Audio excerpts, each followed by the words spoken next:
लड़कियों के शरीर के बारे में कुछ ऐसी बातें जिसके बारे में माँ भी नहीं बता पाती है, क्योंकि इंडिया में लड़कियों को उनकी बॉडी के बारे में बात करने से मना किया जाता है। अपने इंटीमेट बॉडी पार्ट्स का नाम लेना गलत समझा जाता है। पीरियड्स जैसे बेसिक चीजों के बारे में बात करने से भी लोगों को शर्म आती है और इसको टैबू बनाया गया है। और अक्सर लड़कियां अपनी बॉडी को लेकर के बहुत ज्यादा परेशान रहती हैं, उनको कुछ समझ ही नहीं आता है। शर्म के मारे वो किसी से पूछ भी नहीं पाती, क्योंकि हमारी सोसाइटी ऐसी है कि अगर लड़कियों की बॉडी के बारे में किसी से पूछ लिया ना तो आपको जज करने लग जाते हैं। खैर, पूछोगे भी किससे, जवाब तो कोई देगा ही नहीं, क्योंकि मोस्टली हर कोई अनकंफर्टेबल होता है लड़कियों की जरूरत की चीजों को डिस्कस करने में। बट हम बहुत ज्यादा बेशर्म हैं, इसीलिए आज हम डिस्कस करने वाले हैं कुछ वियर्ड क्वेश्चंस जो आप लोगों ने भेजे हैं। सो पूरा गर्ल्स टॉक होने वाला है। आपके शरीर से रिलेटेड जो भी आपके मन में डाउट है वो सब क्लियर हो जाएगा। वीडियो को एंड तक जरूर देखना, क्योंकि बहुत सारी नई इन्फॉर्मेशन लेके जाओगे एंड सीख करके जाओगे। आप देख रहे हो बी नेचुरल, मैं हूँ Rekha. Let's get started. So girls, अगर कभी भी आपको उठते बैठते अनकंफर्टेबल लगे एंड आप रियलाइज करते हो आपके बम पे एक्ने हो गए हैं, जो कि थोड़े फेशियल एक्ने से डिफरेंट है, सो इसके जो कारण है ना वो बहुत सिली हैं। एंड ये वाले मिस्टेक्स करना बंद कर दो, तभी आपके बम पे जितने भी एक्ने हैं उनकी प्रॉब्लम सॉल्व हो पाएगी। एक्चुअली हम जिस तरीके के कपड़े पहनते हैं वो हमारी स्किन के साथ रगड़ खाते हैं, फ्रिक्शन होता है, उसकी वजह से बहुत ज्यादा स्वेट एंड एक्ने प्रॉब्लम हो जाती है। सो आप ट्राई करो कि आपकी स्किन के जो अपर लेयर है ना वो आपके कपड़ों के फ्रिक्शन और स्वेट की वजह से डिस्ट्रॉय ना हो। सो उसको प्रोटेक्ट करने के लिए वेयर लूज क्लोथ्स। सारा टाइम टाइट कपड़े पहना, टाइट जीन्स पहनना अवॉइड करो। कभी कभार it's okay, but most of the time let your skin breath. मतलब आजकल तो वैसे भी कॉटन पैंट्स बहुत ट्रेंड में है, तो टाइट स्किनी जीन्स की बजाय आप प्लाजो या पैंट्स जो ढीले ढाले होते हैं वो पहनो। एंड अंडरवेयर हमेशा कॉटन का पहनना। एंड रात को जब सो रहे हो at that time you can go commando, means you can remove your panty and थोड़ा सा लूज कोई लॉन्ग ड्रेस पहन लो ताकि आपकी स्किन ब्रीथ कर पाए। सो नेक्स्ट क्वेश्चन मेरे सब्सक्राइबर का है कि उनके पीरियड्स के दौरान उनको बहुत ज्यादा मोटे मोटे ब्लड क्लॉट के थक्के से आते हैं। मतलब वो एकदम जेली जैसा होता है देखने में एंड उनका साइज काफी बड़ा होता है। तो ये क्यों है एंड क्या ये कोई सीरियस प्रॉब्लम है, कैंसर तो नहीं? मतलब हम लोगों को बताया ही नहीं जाता पीरियड्स के बारे में। तो पीरियड्स के दिनों में जब ब्लड क्लॉट आता है तो ऑफकोर्स उसके बारे में कौन ही डिस्कस करेगा। गर्ल्स, खुली छूट है आपको, कॉमेंट सेक्शन में जाओ, जो डिस्कस करना है, जो पूछना है पूछो। यहाँ आपको कोई जज नहीं करेगा। बी नेचुरल में मैं तो कभी किसी को जज करती नहीं हूँ। मुझे एक से एक क्वेश्चंस आते हैं, लोग अपनी प्रॉब्लम्स की फोटो भी खींच करके भेज देते हैं। कभी कभी चीजें ऑकवर्ड हो जाती हैं, बट आई नेवर जज। मैं कोशिश करती हूँ मैं जितनी ज्यादा गर्ल्स की हेल्प कर पाऊँ, ताकि कभी कोई गर्ल अपनी इन छोटी मोटी प्रॉब्लम को लेकर के ना 100 बार सोचे ना। यार, लाइफ में करने के लिए और भी बहुत कुछ है, ये छोटी मोटी प्रॉब्लम्स को बी नेचुरल पे छोड़ दो। सो गर्ल्स देखो, पीरियड्स के दौरान कभी कभार ब्लड के ऐसे क्लॉट्स आ सकते हैं, ठीक है, थोड़े बहुत सबके आते हैं। क्वाइन साइज का आ रहा है कभी कभार तो इट्स ओके, लेकिन कभी कभी ऐसा होता है कि उसका साइज बढ़ जाता है। तो बड़े बड़े पीरियड क्लॉट्स अगर आ रहे हैं और वो पीरियड आपका बहुत ज्यादा पेनफुल हो रहा है, इतना पेनफुल कि आपको स्कूल से छुट्टी लेनी पड़ रही है, ऑफिस नहीं जा रहे हो, तो अगर आपको इतनी प्रॉब्लम हो रही है कि आप रोजमर्रा के जो काम होते हैं आपके नहीं कर पा रहे हो, तब कोई बहुत बड़ी प्रॉब्लम है और उसका सिर्फ एक ही नुस्खा है, go and visit your gynaecologist. Internet पे यहाँ पे कोई आपको मेडिकेटेड चीज बताने के लिए नहीं बैठी हूँ मैं। इस चीज का सोल्यूशन आपको डॉक्टर के पास ही मिलेगा। मैं यहाँ कोई आपको घरेलू नुस्खा, नीम लगा लो, नींबू लगा लो और ये सब कर लो, गाइस नहीं, मत करना। इस चीज के लिए जो भी प्रिस्क्राइब्ड मेडिसिन दी जाएगी, जो भी आप मेडिकल ट्रीटमेंट होगा, that would be best for you. क्या नेल पेंट लगाना सेफ है? मैं भी अब तक रैंडम कोई सा भी नेल पेंट लगा लेती थी, लेकिन फिर मुझे भी लगा यार नेल पेंट लगाना, मतलब हम हर चीज का इंग्रेडिएंट वगैरह करते रहते हैं, पर कभी नेल पेंट के इंग्रेडिएंट के बारे में सोचा नहीं है। क्या नेल पेंट को नेल्स पे लगाने से कुछ हार्म तो नहीं हो सकता है? तो देन मैंने इसके बारे में थोड़ा रिसर्च किया एंड मेरी रिसर्च एंड स्टडी के बाद जो चीज सामने आई मैं तो हैरान रह गई। भाई, नेल पेंट मत लगाओ, लगा रहे हो तो बहुत अच्छे ब्रांड का इंग्रेडिएंट वगैरह देख करके लगाओ। बट मोस्टली जो 10, 20 या 50 रुपए तक के जो नेल पेंट आते हैं उनकी क्वालिटी अच्छी नहीं होती है, क्योंकि नेल पेंट के अंदर वो कलर देने के लिए, वो लॉन्ग लास्टिंग बना रहे, कंपनीज बहुत ही भारी भरकम केमिकल्स यूज करती हैं। बहुत स्ट्रॉन्ग केमिकल्स होते हैं उनमें। पता है, नेल पेंट के अंदर हार्मफुल टॉक्सिक केमिकल्स होते हैं, इनफैक्ट जेल मैनिक्योर में भी होते हैं। एंड जब आप कोई मैनिक्योर कराने जाते हो पार्लर, तो वो आपका यूवीए रेस के नीचे हाथ डालते हैं ना, आपका वो रेस भी बहुत हार्मफुल होती हैं। इनफैक्ट एक स्टडी में ये भी मेंशन था कि ये स्किन कैंसर के चांसेस बढ़ा देती है। तो क्या करें, नेल पेंट ना लगाएं? नहीं नहीं, लगाओ लगाओ। आपको पता होना चाहिए आप जो लगा रहे हो उसके ये साइड इफेक्ट्स भी होते हैं, ठीक है। मैंने तो लगाना बंद ही कर रखा है, मैं तो वैसे भी नहीं लगाती, बट कुछ कंपनियां हैं जो अच्छा इंग्रेडिएंट यूज करती हैं। आप बोलोगे तो मैं मेंशन कर दूंगी, बट लोकल वाला तो बिल्कुल भी मत लगाना। बट अगर आपको कुछ नेल्स का शौक है ही तो आप वो कर सकते हो, प्रेस ऑन नेल्स आते हैं ना, मैंने बहुत सारी वीडियोस में आपको बताया। ये कॉस्ट इफेक्टिव भी होते हैं, रीयूजेबल भी होते हैं, इससे आपको कोई हार्म नहीं होगा। वैसे मेरा मन था मैनिक्योर कराने का, फेक नेल्स लगवाने का, मैं सोच रही थी मैं करा लूं, बट ये जब पता चला मुझे कि ऐसा ऐसा होता है तो भाई मैं तो नहीं कराऊंगी। पर ऐसा नहीं है कि एक बार कराओगे तो आपको कैंसर ही हो जाएगा, मैं वो भी नहीं कह रही। कभी कभार कराना है, कभी कभार लगाना है, इट्स ओके, बट ये चीज आपके रेगुलर बेसिस पे नहीं होनी चाहिए। हमेशा आपके नेल्स पे नेल पेंट लगा है, बेसिकली नेल्स के ऊपर अगर आप वो जो जेल वाला आता है ना नेल आर्ट वो सब करा रहे हो तो that can be dangerous.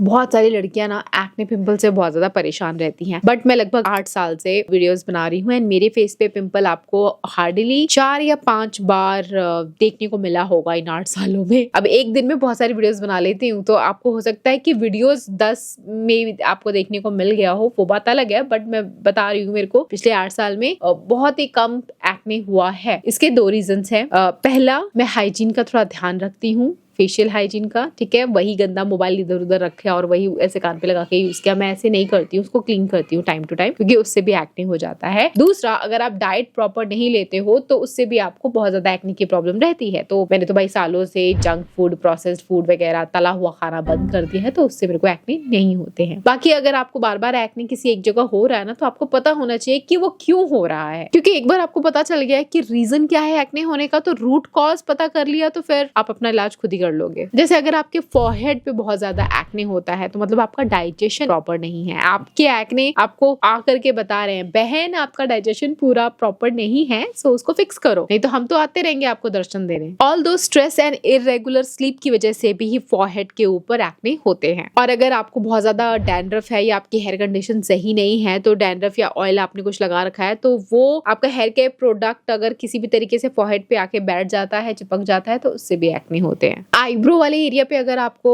Acne हो रहा है तो उसका मेन रीजन है फेस मेकअप, आपकी डाइट प्रॉपर नहीं है, या वाटर इनटेक प्रॉपर नहीं हो रहा है आपका। कई लोगों के गालों पे बहुत ज्यादा पिंपल आता है, वो लोग प्लीज मेक श्योर करें कि आपका जो तकिए का पिलो कवर है ना वो साफ सुथरा है या नहीं, क्योंकि मोस्ट ऑफ द टाइम जब हम अपने गाल पे ऐसे लगा के सोते हैं सर, तो बालों का ऑयल और हेयर केयर प्रोडक्ट तकिए पे चिपक जाता है, पसीने, धूल, मिट्टी, एंड देन उससे चीक्स पे एक्ने की प्रॉब्लम हो जाती है। साथ ही साथ सेल फोन को भी क्लीन करें, क्योंकि वही सेल फोन हम ऐसे लगा के कानों पे बात करते हैं ना ऐसे यहाँ पे, तो डर्टी नहीं होना चाहिए। कई लोगों के कानों के आसपास बहुत ज्यादा एक्ने हो जाते हैं, वो एक बहुत बड़ा रीजन है। अगर आप एक तो स्ट्रेस लेते हो, दूसरा वहां पे बैक्टीरिया बिल्डअप हो जाता है, या हार्मोनल इम्बैलेंस अगर होता है तो। और अगर आपके जॉ और चिन वाले एरिया पे बहुत ज्यादा पिंपल होते हैं, again poor diet and hormonal imbalance की वजह से होता है। तो ये सब मैंने रीजंस आपको बता दिए, अब ये रीजंस को फिक्स कर लो, सोल्यूशन मिल गया। बाकी अगर एक्ने की प्रॉब्लम है तो एक DIY सोल्यूशन मेरा फेवरेट राजीव दीक्षित जी भी यही बोला करते थे, मैं उनको फॉलो करती हूँ। सो अगर आपको पिंपल हो गया है फेस पे, तो एक घरेलू नुस्खा मैं आपको बताऊंगी जो बहुत ही इफेक्टिव है, मैं बहुत टाइम से कर रही हूँ,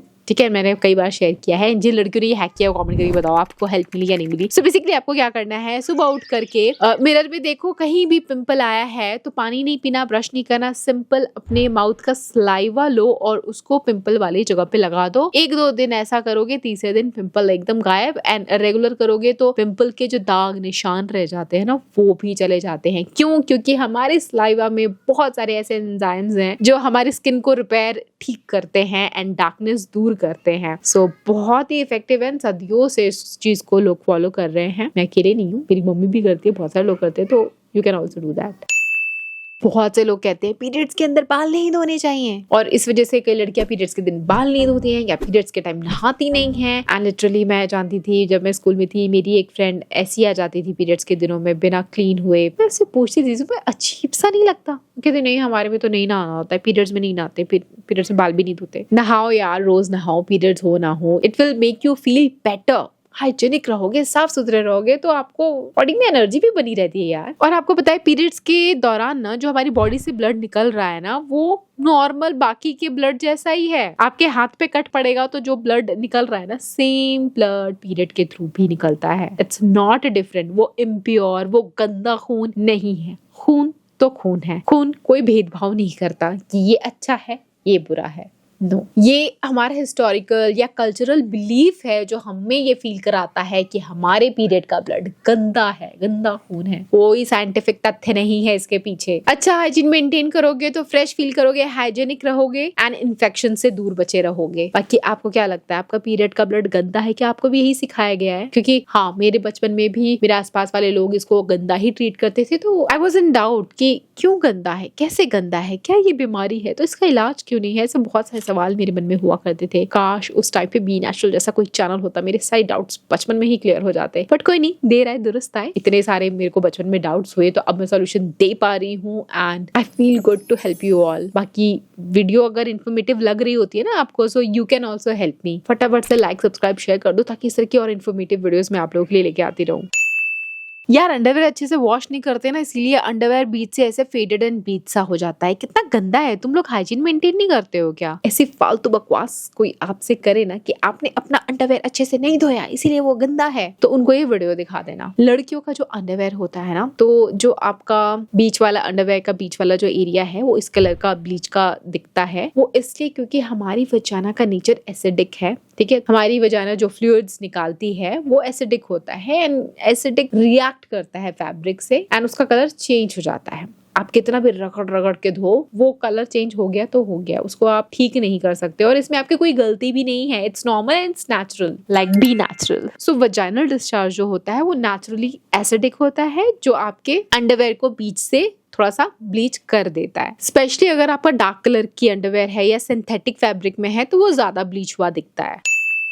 यार मंदिर में पूजा करने जाना है और पीरियड्स के दिनों में तो हम अपवित्र हो जाते हैं तो ये वाली दवा खा लो सो पीरियड्स लेट आते हैं। सो गर्ल्स अगर आपको ऐसा कोई बोले ना कि ये दवा खा लो और पीरियड्स लेट आएगा मंदिर में बैठ जाओ तो पहली बात पीरियड्स के आने से आप अपवित्र नहीं होते हो। और पता है इंसान इंसान को जज करता है, इंसान इंसान को धोखा देता है एंड भेदभाव करता है एंड इंसान ही बहुत बुरा होता है। भगवान कभी अपने बच्चों को जज नहीं करते। भगवान कभी नहीं बोलते कि भाई मैंने पीरियड्स बनाए। भगवान कभी ऐसा नहीं बोलेंगे मैंने तुम्हारी शरीर में पीरियड्स बनाए अब वो पीरियड्स आ रहे हैं और ये वही खून है जो मैंने तुम्हें बना करके दिया है। जो शरीर के अंदर खून है वही अगर थोड़ा सा बाहर आ गया है, पैड में लग गया है तो तुम मेरे दर्शन करने मत आओ, मेरे पास मत आओ। भगवान ऐसा कभी नहीं बोलेंगे क्योंकि हम सब अपने भगवान के बच्चे हैं। हमारी उम्र कुछ भी हो, माँ बाप के लिए बच्चे बच्चे होते हैं। एक होते हैं हमारे माँ बाप और एक होते हैं भगवान एंड हम उनके भी बच्चे हैं। तो भगवान कभी डिस्क्रिमिनेट नहीं करेगा, ये इंसान लोग डिस्क्रिमिनेट करते हैं। सो पीरियड्स में आप पूजा कर सकते हो। आपकी आस्था, आपकी श्रद्धा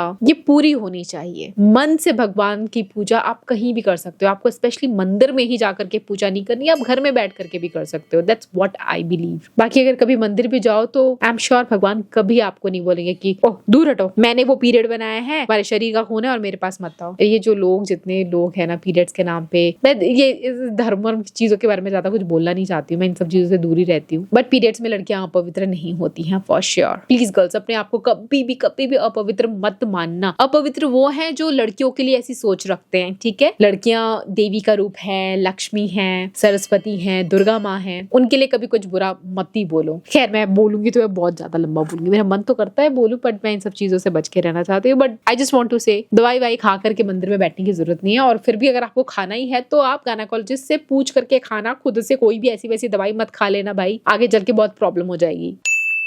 पीरियड में बहुत ज्यादा पेन होता है, क्या मेडिसिन ले सकते हैं, मेडिसिन सेफ है या नहीं? भाई मेडिसिन इसीलिए है ना कि दर्द हो रहा है तो लो, उसमें कोई प्रॉब्लम नहीं है। आपकी गायनेक अगर आपको प्रिस्क्राइब कर देती है कोई मेडिसिन तो आप ले सकते हो उनकी गाइडेंस पे। बट अगर वो नहीं लेना चाहते हो दवाइयों को, बॉडी को दवाइयों की ज्यादा लत ना ही लगे तो बेटर है, तो इसके लिए आप सौंफ उबाल करके पी लो। सिंपल, 1 से 2 चम्मच सौंफ लो, 1 कप पानी में उबालो, छानो, पियो, देखो आधे घंटे के अंदर आपके दर्द में आराम मिल जाएगा। मतलब 99.9% मेरी बहनों को आराम मिला है, जितनी भी मेरी बहनें मुझे देख रही हैं। लड़कियों के शरीर से रिलेटेड बहुत सारी बातें मैंने आप लोगों को बता दी हैं एंड आई एम श्योर ये वीडियो बहुत ज्यादा हेल्पफुल, इन्फॉर्मेटिव एंड अवेयरनेस से भरी थी। मैं जो बिलीव करती हूँ, मैं जो समझती हूँ वो सब तो मैं आपको बता ही देती हूँ, लेकिन आप लोग क्या सोचते हो? ये पीरियड्स गंदा होता है, ये इस थॉट पे मैं एक हेल्दी डिबेट एंड डिस्कशन चाहती हूँ, तो फटाफट कमेंट करो, ठीक है? I am sitting here video upload करके आधे घंटे तक सभी के कमेंट्स का रिप्लाई करने वाली हूँ, पढ़ने वाली हूँ, हार्ड देने वाली हूँ। तो